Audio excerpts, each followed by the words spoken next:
নবীজি বলছেন যখন দেখা যাবে সমাজের সবচেয়ে দরিদ্র শ্রেণীর মানুষ, স্যান্ডেল কেনার টাকা ছিল না, কাপড় পরার টাকা ছিল না, এই শ্রেণীর মানুষ রাখাল মানে গরু ছাগল চড়াতো, এই শ্রেণীর মানুষ উঁচু উঁচু অট্টালিকা নির্মাণের প্রতিযোগিতা করবে।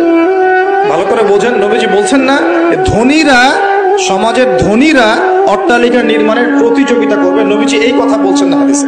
নবীজি বলছেন সবচেয়ে দরিদ্র শ্রেণীর মানুষ, রাখাল শ্রেণীর মানুষ, স্যান্ডেল নাই, গায়ে জামা নাই, এরা উঁচু উঁচু অট্টালিকা নির্মাণের প্রতিযোগিতা করবে। করছে কিনা? কিভাবে সম্ভব এই শ্রেণীর মানুষের অট্টালিকা নির্মাণ না নির্মাণের কম্পিটিশন করা কিভাবে সম্ভব? এক, সুদের মধ্য দিয়ে; দুই, করাপশন দুর্নীতির মধ্য দিয়ে; তিন, অন্যের সম্পদ আত্মসাৎ করার মতো। এই সমস্যাগুলো চলছে কিনা সমাজে? এরাই যখন 10-20 তলা বিল্ডিং উঠাবে তখন তো আর মানুষকে মানুষই মনে করবে না। বুঝতে পারছেন না?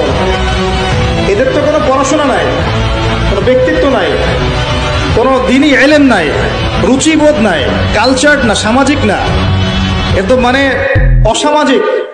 এরা যখন, এদের হাতে যখন আপনি সম্পদ চলে যাবে, এরা তো সাধারণ মানুষকে মানুষই মনে করবে না।